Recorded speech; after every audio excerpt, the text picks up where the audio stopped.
अहिल्यानगरमध्ये city bus सध्या सेवा आहे, पण ती असून खोळंबा नसून अडचण अशा प्रकारची आहे.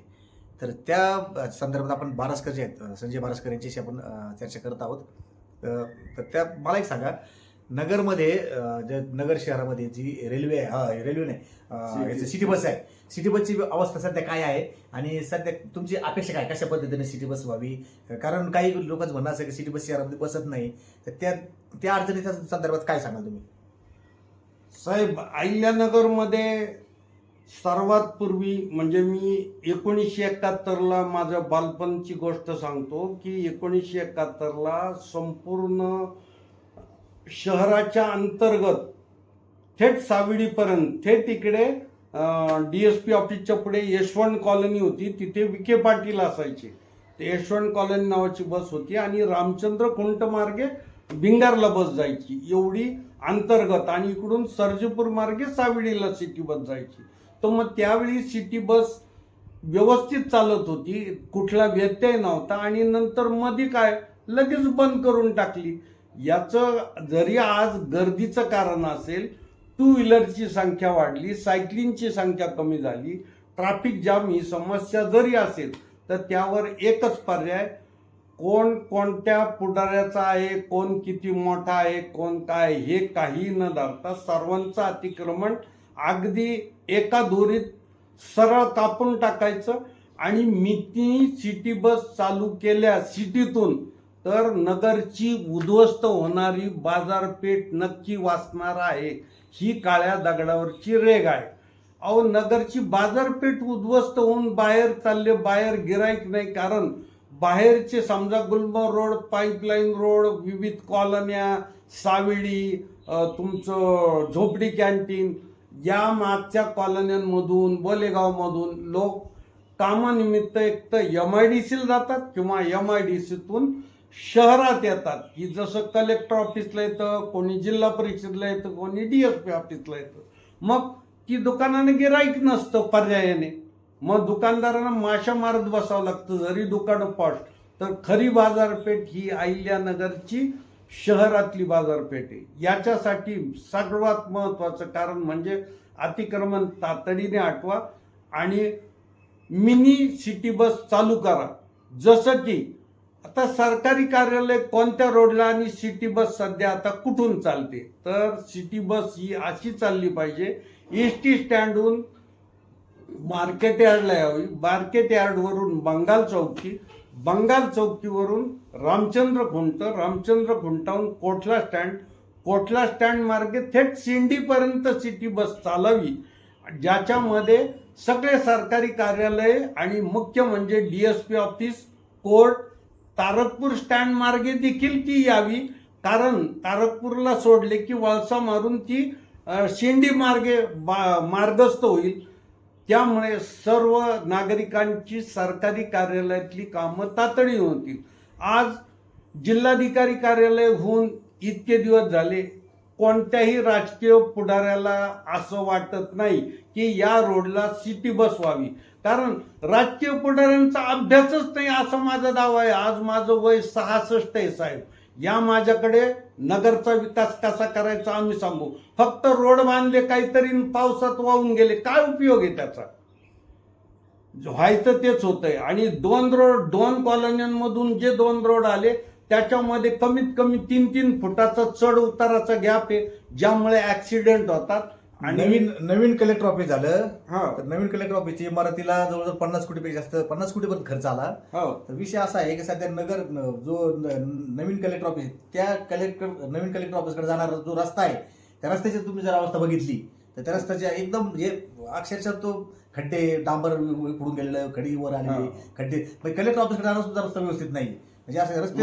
माझं तर प्रामाणिक मत आहे, थेट अशोका हॉटेल पासून म्हणजे उड्डाण पूल संपल्यानंतर तर थेट शिंडीपर्यंत प्रत्येक वळणावर किमान 1 ते 1.5 फुटाचा गॅप आहे रोडमध्ये. म्हणजे सरळ येणारा रोड आणि इंटरनल जाणारा रोड याच्यामध्ये जवळपास 1 ते 1.5 फुटाचा गॅप किंवा रोडला खडकी आहे. त्यामुळे 100% ऍक्सिडेंट होतात किंवा दुखापती होतात किंवा टू व्हीलर गाड्यांचा मेंटेनन्स वापरतो. असं वाटतं की महानगरपालिकेने व्यापारी असोसिएशन,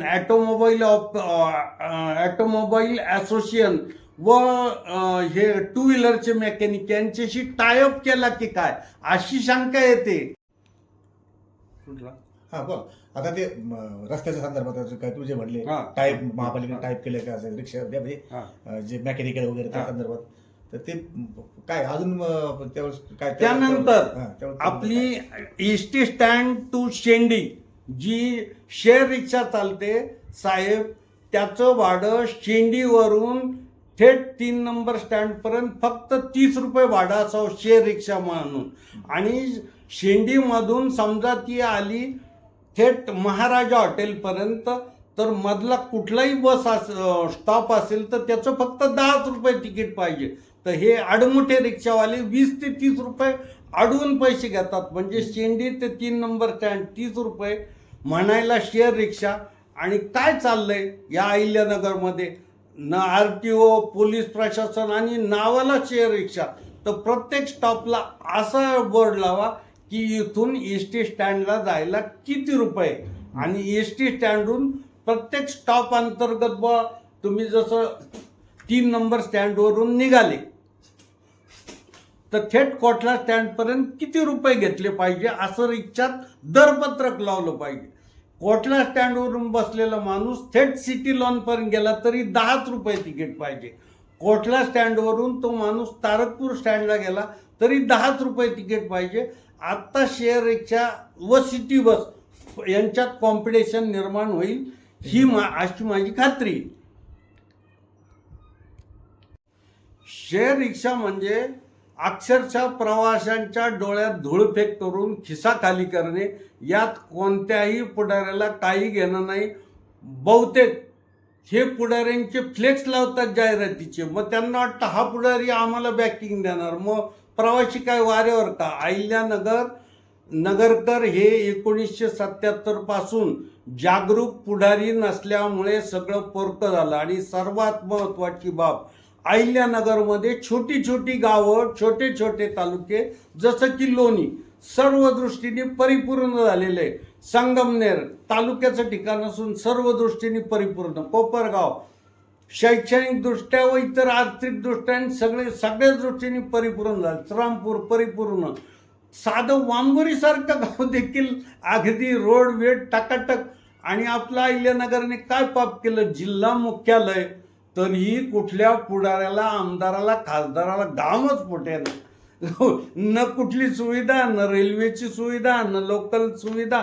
आणि 3 नंबर स्टँडहून किंवा पुण्यावरून छत्रपती संभाजीनगरला ज्या ज्या एसटी बसेस जातात, लक्झरी बसेस जातात, त्यामुळे सर्व प्रकारच्या त्यांना जिल्हाधिकारी कार्यालय हा स्टॉप दिलाच पाहिजे. भले तुम्ही त्यासाठी एक स्टेज भाडं घ्या. तिकडून संभाजीनगरवरून पुण्याला जाताना परत त्या सीटना आपल्या 3 नंबर स्टँडपर्यंत न्या, आणि ते पण एस टीचं एक स्टेज भाड्यामध्ये. तर या बाबतीमध्ये पुण्याला जाणाऱ्या प्रवाशांची संख्या देखील वाढेल. कारण बऱ्याचदा काय होतं की इथून कलेक्टर ऑफिसमधून 30 रुपये द्यायचे, 3 नंबर स्टँडला जायचं, तिथे गेल्यावर एस टी नाही तर खाजगी लक्झरी बसने गेलं तर 250 ते 300 रुपये मोजावे लागतात आणि 4 तास लागतात. याला माझं तर म्हणणं आहे, सिटी बस असो की काय असो, रोडने 4 तास लागतात, इकडं 2.25 तासात. तर रेल्वे हा तर बेस्ट मार्ग आहे. आता तो रेल्वे घुसलाय त्याच्यात, तर तो काढायचा. हा, आता काय आहे, ज्या महत्वाचे जे मुद्दे आहेत, 2 मुद्दे, रेल्वे आणि सिटी बस, त्यावर आपण बोललो. तर नगरकरांना या व्हिडिओच्या माध्यमातून असं आवाहन करतो पुन्हा एकदा की नगरकरांनो जागरूक व्हा. आणि जी बारसकर यांनी जो मुद्दा उपस्थित केला आहे की समजा रेल्वे सुरू व्हावी, लोकल रेल्वे, आणि तर सिटी बसची अवस्था त्यांनी सांगितली, सिटी बस संदर्भात सुद्धा व्यवस्थित सगळे त्याचे अभ्यास पूर्ण त्यांनी विश्लेषण केलं, त्यांनी अभ्यासपूर्ण माहिती सांगितली, सिटी बस सुद्धा कशा पद्धतीनं सुरू व्हावी आणि गावातून. मिनी बस जे आहे मिनी बस सुद्धा त्या माध्यमातून आपण जसं आपण म्हणतोय सध्या अतिक्रमणामुळे मोठमोठे बसेस बसत नाही, तर मिनी बस सुद्धा आल्या आहेत. त्या मिनी बसच्या माध्यमातून ही सिटी बस सेवा नगरकरांना सगळ्या जशी पूर्वी सुरू होती 20-25-30 वर्षापूर्वी नगर शहरातून, तर तशीच व्यवस्था सुरू व्हावी असे त्याचं मुद्द्यावर आहे. तर नगरकरांना तुम्हाला या व्हिडिओच्या याच्या माध्यमातून मुलाखतीच्या माध्यमातून असं पुन्हा एकदा आवाहन करतो की तुम्ही जागं व्हा, जागरूक नागरिक बना आणि जे काही रेल्वेच्या संदर्भात असेल, सिटी बसच्या संदर्भात असेल, तुमचे मुद्दे जे आहेत, तुमचे प्रतिक्रिया आहेत, त्या प्रतिक्रिया या व्हिडिओच्या लोकपत यूट्यूब चॅनल जे आहे आपलं, त्या लोकपत यूट्यूब चॅनलच्या तुमच्या कमेंट बॉक्समध्ये तुमच्या प्रतिक्रिया आहेत, त्या प्रतिक्रिया अवश्य कळवा आणि या चळवळीमध्ये सहभागी व्हा, कारण हा फायदा आपल्या सगळ्यांचा फायदा आहे. तर लोकपत यूट्यूब चॅनल हे तुम्ही जर सबस्क्राईब केलं नसेल तर सबस्क्राईब करा, बेल आयकॉन दाबा आणि असं आवाहन करतो, या ठिकाणी थांबतो. धन्यवाद.